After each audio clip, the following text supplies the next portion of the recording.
Ian, you've managed to escape the utter chaos that is Twitter, right? Oh, thoroughly. Actually, my only experience is an account that I had to make for a class in college that I actually dropped after 2 weeks. Then you're missing out on our guest researcher's fun little Twitter bio. What does it say? All models are wrong, but some are useful. Turns out it has a double meaning that you probably wouldn't expect. That quote actually has a double meaning for me, and I'll get to that in a second. The standard meaning it has is that, often, or why I put on my Twitter is that I work a lot with global climate models. And, often you hear in the scientific community, people criticize these models as saying, well, they have all these biases. How can we believe what they're going to say about the future? But I guess my attitude is that we should, of course, be aware of the biases, but we should also see what useful things we can do with the models despite these biases. So that's kind of how I'm always approaching my research. The reason why it's kind of an inside joke is because before I sort of seriously began my career in science, I worked as a fashion model for a bit. And so this is like for a very small number of people who knew me at that time, they'll see that quote and send me a Twitter message and be like, haha, Jane, very funny.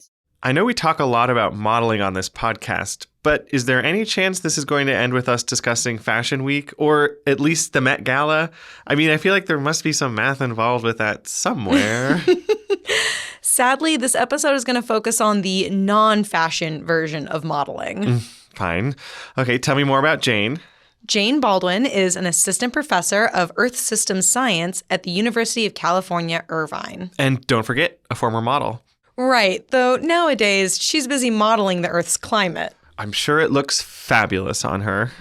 As a scientist, feels like there's an infinite number of different questions you could work on that would be really exciting to work on. And figuring out how to prune those ideas so you actually are making forward progress is definitely a big part of the game. So what questions has Jane narrowed her focus to? Well, she does a lot of atmospheric climate modeling, but today we're going to look at one study in particular. We've developed this Columbia Tropical Cyclone Hazard Model, which is basically a way of simulating many, many physically plausible tropical cyclones. Sounds like this topic is going to blow me away. But haven't we forgotten something? Right. Introductions. I'm Sadie Witkowski. And I'm Ian Martin. And you're listening to Carry the Two, a podcast from the Institute for Mathematical and Statistical Innovation, aka IMSI. This is the podcast where Sadie and I talk about the real-world applications of mathematical and statistical research. And as a special for the months of May and June, we'll be narrowing our scope to mathematics and statistics in earth sciences. That's right. We're continuing our collaboration with the American Geophysical Union's podcast, Third Pod from the Sun, titled Solving for Climate. And if you want to hear Third Pod's episode, don't worry, we'll make sure to link their podcast in the show notes. So I first heard about Jane's research when she presented a talk on wet bulb temperatures for IMSI's Confronting Global Climate Change program. Basically, I had done this work on heat hazards, and I increasingly realized that it was pretty difficult to take the work on heat hazards and translate it to some understanding of how that was going to impact people. And so that's resulted in this kind of long-running collaboration I have with some public health, physiology, and epidemiology researchers where we're trying to quantify the impacts of heat. So wait, what is wet bulb temperature? So you know how a thermometer just tells you how hot or cold it is? Wet bulb temperature is how humidity can affect our perception of temperature and potentially lead to other health hazards.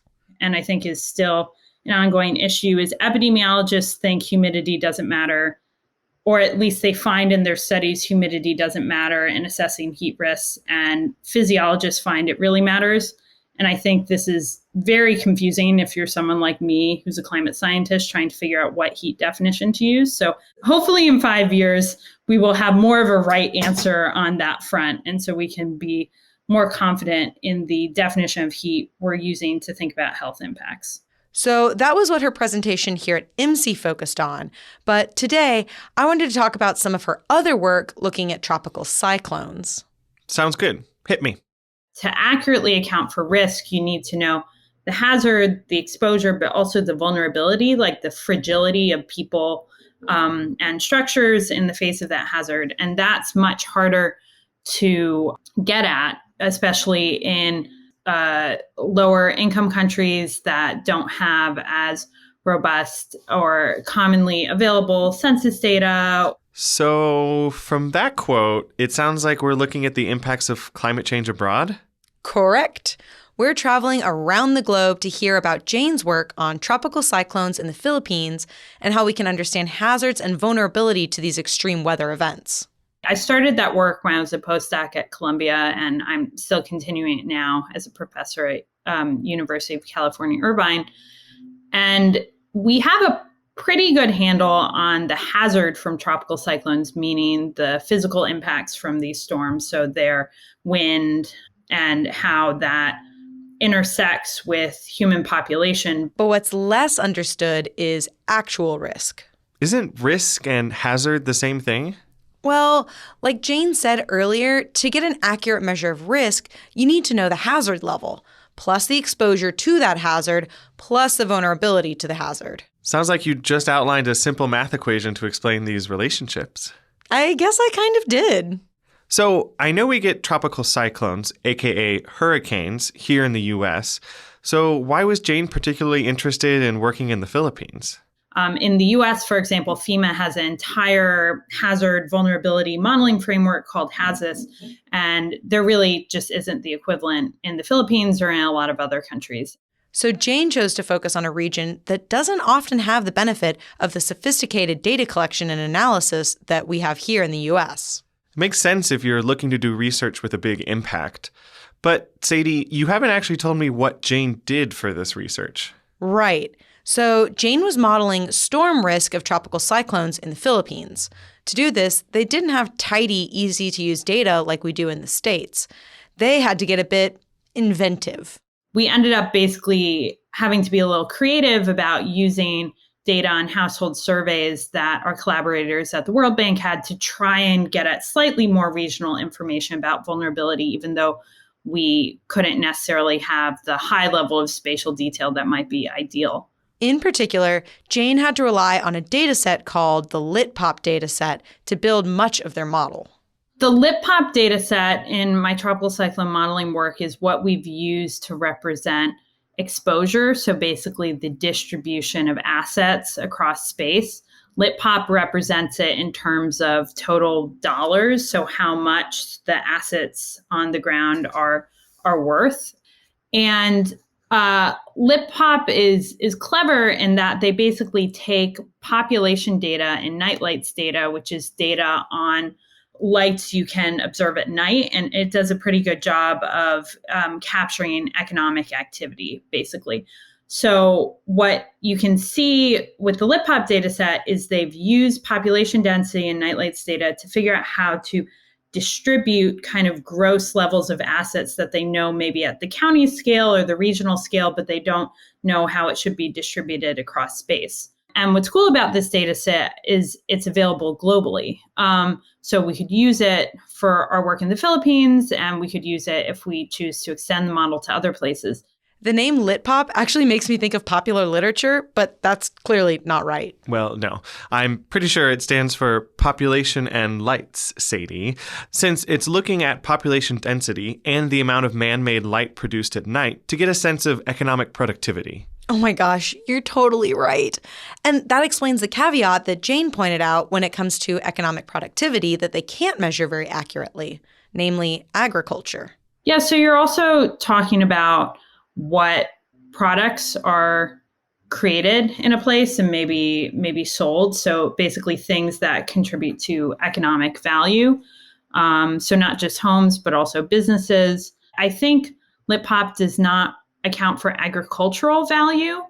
And when storms impact the Philippines, there are definitely agricultural losses that occur.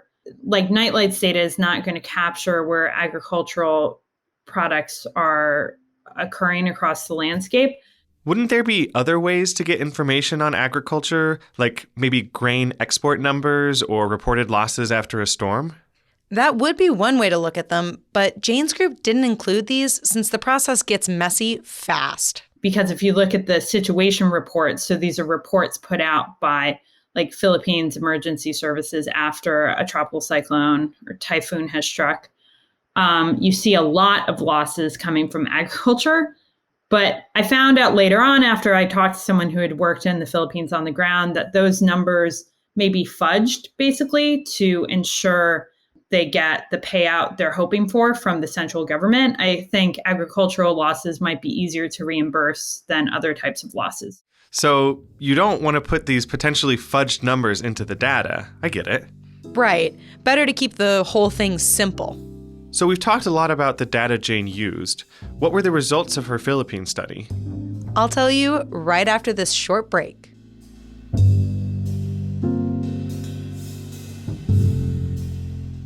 If you're enjoying the important research shared on our show, there's another University of Chicago Podcast Network show that you should check out.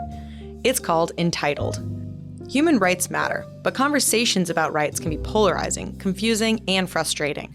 On Entitled, lawyers Claudia Flores and Tom Ginsberg traveled the world getting into the weeds of global human rights debates.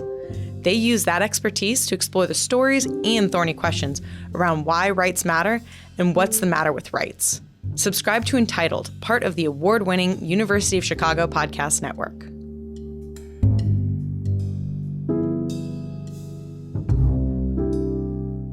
And we're back. So let's hear what Jane found in her study. Right. As a recap, Jane and her fellow researchers created a model of tropical cyclone risk using open source methods and data. After they created the model, they tested its performance against historical storms on the islands. How did it do? So the way the model was built, they could actually play with the vulnerability parameters a bit and make adjustments. So dial up or down vulnerability in different regions? Exactly. And they actually found different vulnerability parameters for Manila as compared to the rest of the region. Probably because there's so much development in that city compared with the rest of the nation. That was a finding number one. And what was number two? The second takeaway is that while the model was pretty good, it did have some cases where, using historical storms, they predicted no losses in a region that was actually quite severely impacted. So what gives? What's that about? Well, their model relied solely on wind speed as their metric for hazard.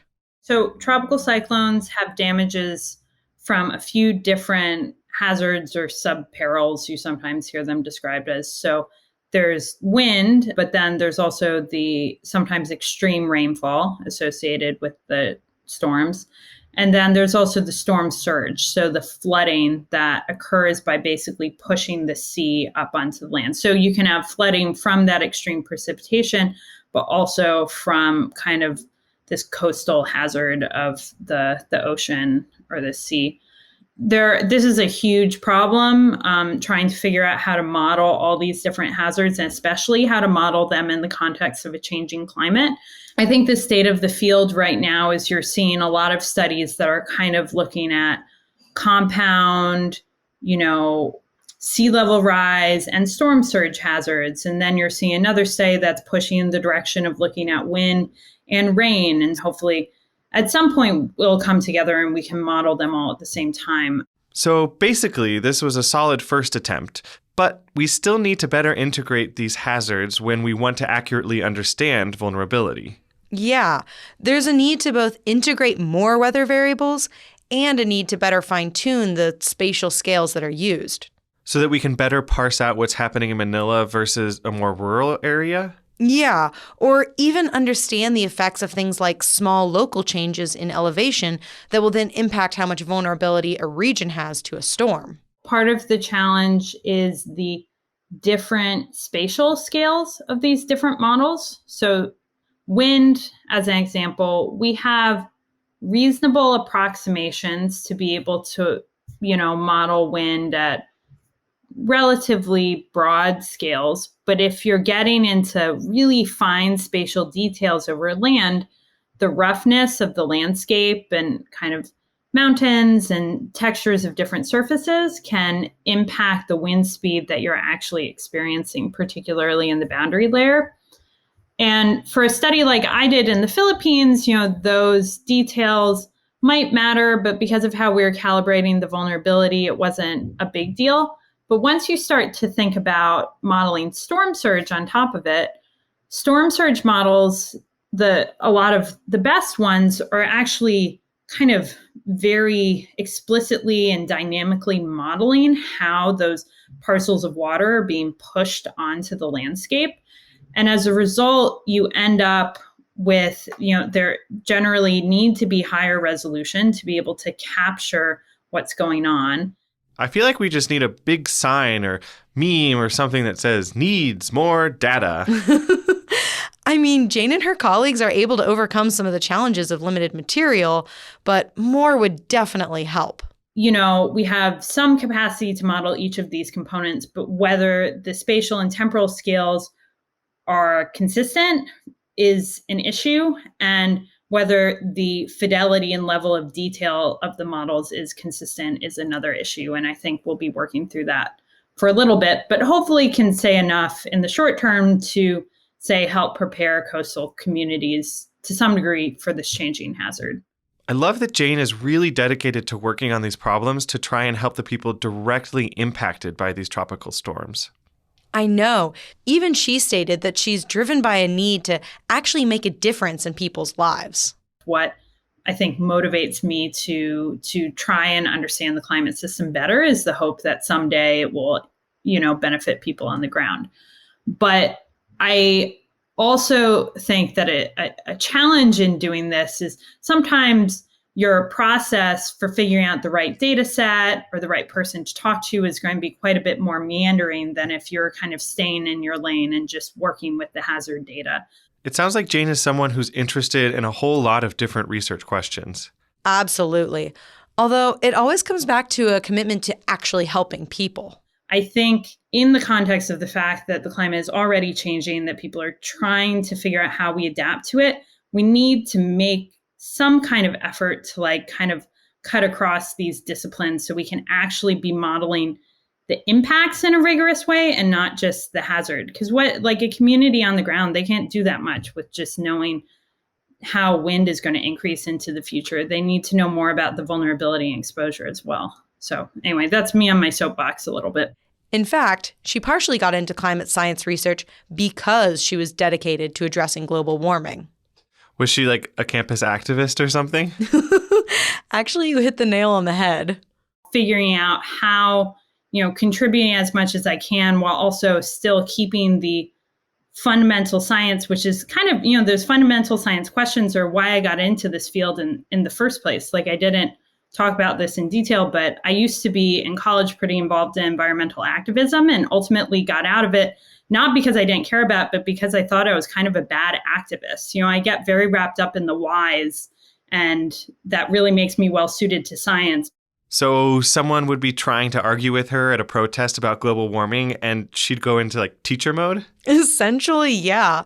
Jane was so engaged with understanding the science and processes of global climate change that she'd end up focusing on that instead of specific governmental policies. Oh, I get it. My students will often need to pull me out of the weeds.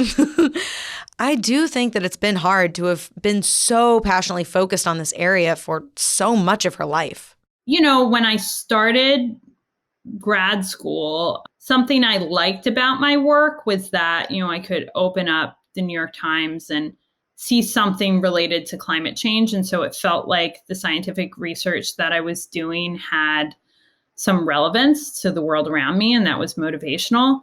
I'd say it's begun to move a little bit from motivational to overwhelming at times. It feels like every time I turn on NPR, there's another conversation about some extreme event that's occurred, and they're interviewing an expert who is often someone I maybe know. And would we say this is a hazard of her chosen profession? I suppose so. And in truth, she's glad to see the media focusing on the changes we're seeing in real time and how they're driven by climate change.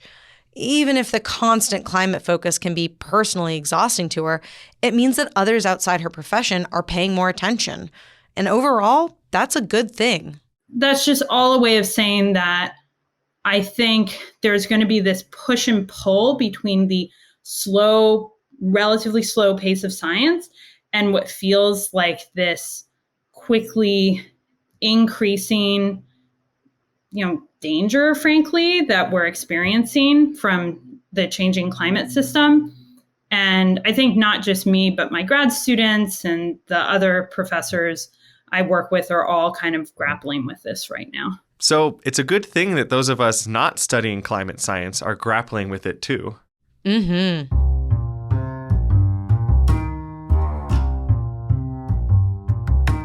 Don't forget to check out our show notes in the podcast description for a link to Third Pod from the Sun story with Jane.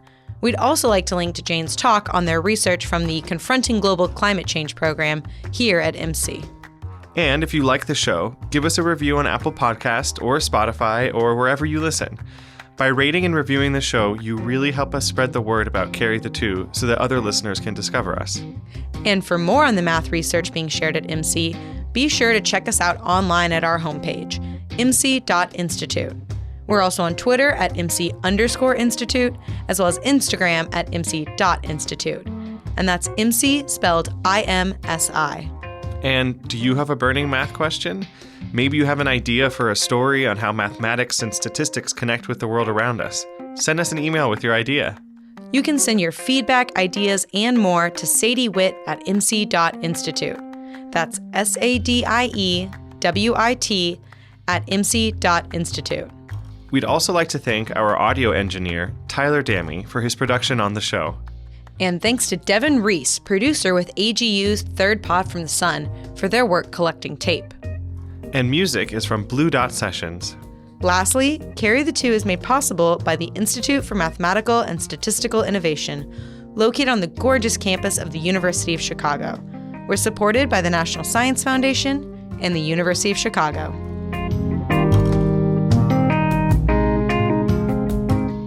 Really good at this. I don't feel like we had any flubs. I don't think we need to redo I feel like the that went beginning. pretty well. Yeah.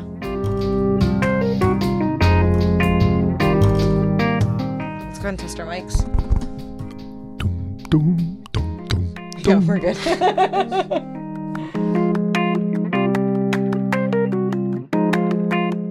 Yeah, push your snacks to the side. We gotta focus now.